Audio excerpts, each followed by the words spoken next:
Now, your first alert weather with meteorologist Eric Burke. Well, Eric, I was going to talk about all the fog we've seen this morning, but I'm so distracted by this beautiful sunrise. I think we should just talk about that. I think we can. That's a nice positive spin on things. But hey, it's the weekend. A lot of your students wrapping up their second week of school. Second week. Which is just kind of wild to think about. But treat them to some time outside. This is right back to your normal August routine. Hot and humid. There is a small chance of seeing some of your outside plans interrupted for maybe 15 to 30 minutes if you get one of those isolated downpours or storms developing through the late morning into the afternoon and evening. But there's a very high chance that a lot of you will go through this entire weekend without seeing a single drop of rain. I know we were tracking a lot of rain and storms yesterday. Some of you picked up 2 to 3 inches of rainfall, but look at the heat we've got. Average high is 92. We've got 95 today, same score tomorrow. Forecasting a high of 95 for your Sunday. When you factor in that higher dew point, which will be in the low to mid 70s, the feels like temperatures will be in the upper 90s to maybe as hot as 105.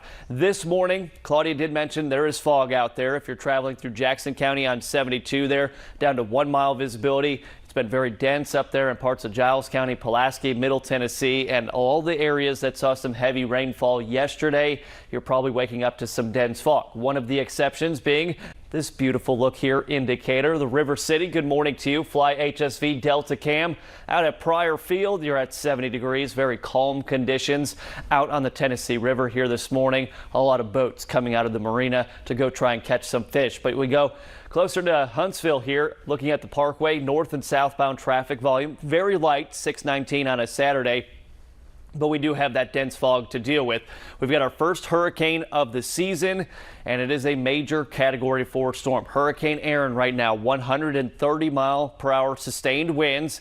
It's moving west-northwest around 20 miles per hour. Expected to continue to intensify. You look at the Hurricane Center forecast here, going up to 150 mile per hour winds. But this is a very, very large and strong storm. Some of the islands may have some indirect impacts as far as the potential for heavy rain, flooding, as well as rough surf, of course, but thankfully should stay east, well east of the Bahamas, and some of the other islands might have some impacts for Bermuda. But Hurricane Aaron, major Category 4 storm at the moment. Closer to home here regarding our weekend, we've got upper 90s to about 105 for that heat index. So heat safety, hydration, trying to avoid doing anything too strenuous during the hottest part of the day, that being late afternoon and evening. And that time frame is also when we're expecting just a few isolated downpours or maybe a storm or two popping up. Just like yesterday, some of those storms will produce not only frequent lightning, but maybe some heavy rain and gusty winds. Hour by hour look at today, a lot of that August sunshine.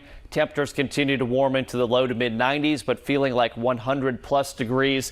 Here's that isolated rainfall popping up as we go through the afternoon. Should be mostly dry tomorrow. Just another hot, humid day for Sunday. The heat and humidity sticking around into early next week. Temps will cool off, and we've got better chances for rain and storms by the end of next week.